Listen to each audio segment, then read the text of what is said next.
Ito na ang pagsisimula ng pamamayagpag ni Coach Jimmy Alapag sa PBA. Katapusan na ba to mga idol ng powerhouse team sa liga? Pero bago yan, baka pwedeng pa-follow na lang din sa ating Facebook page at maging sa ating YouTube channel. Maraming salamat sa iyo, idol. So ayun na nga mga idol, malaking problema at banta dito para sa SMC Group, ang newly improved at napakalakas ngayong NLEX Road Warriors under Coach Jimmy Alapag. Kahapon sa naging laban ng SMC Group, huge loss ang inabot doon ng dalawang powerhouse team sa ongoing Governors Cup ng PBA. Back-to-back na pagkatalo sa doubleheader game ang inabot doon ng sister team na San Miguel Beermen at Barangay Ginebra. Sa Game 1 mga idol, NLEX versus SMB. Huge blow ang pinatama ng NLEX sa SMB na may final score 110-96, 14 points lead mga idol. Ang tambak nga dyan.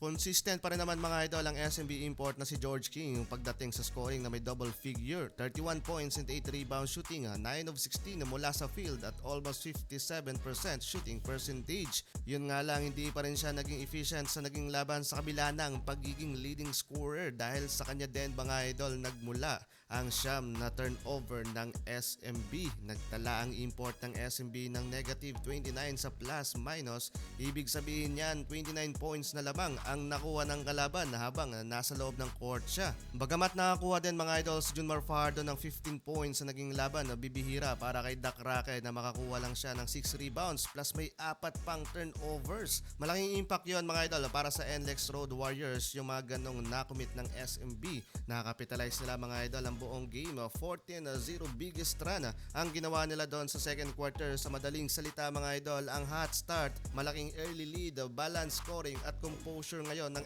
NLEX sa second half ang naging susi sa kanilang pagkapanalo doon. Maganda rin ang paghahanda ni Jimmy Alapag matapos ang 12-day break kung saan nagkaroon sila ng pagkakataong ayusin ang kanilang offensive at defensive play, plus nakakuha pa sila mga idol ng solid na import na fit sa sistema ni Jimmy Alapag. Kasalukuyang pinangunahan mga idol ng NLEX Road Warriors ang standing sa Group A na may 4-0 winless record, habang may 3-1 winless record naman ng SMB na pumapangalawa sa rankings. Unang pagkatalo to mga idol ng Beermen sa elimination round. Sa kabilang grupo naman mga idol, anyari sa dalawang magkapatid na Magnolia Star Hotshots, panghuli sa standing na may 1-2 winless record, habang nadagdagan din mga idol ng isa pang talo doon ang Barangay Ginebra na kasalukuyang may 1-2 winless record din matapos namang matalo sa umaangat nilang karibal na Rain or Shine Last 2 Painters with final score 99-110. Maganda mga idol ang naging bakbakan nila sa first quarter. Yun nga lang, pagkasimula ng second quarter dun na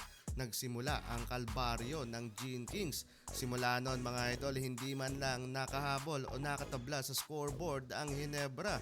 Grabing consistency ang pinakita ng upunan ni Coach Yeng Giao. Sa dulo nga ng laban mga idol, sumuko si Team Cone at pinaubaya na ang huddle sa kanilang assistant coach na si Richard Del Rosario. Phoenix mga idol ang naunguna sa standing ngayon sa Group B na may 3-1 winless record, habang sinundan naman niya ng Blackwater Bossing at Meralco Bolts na parehong may dalawang panalo at talo.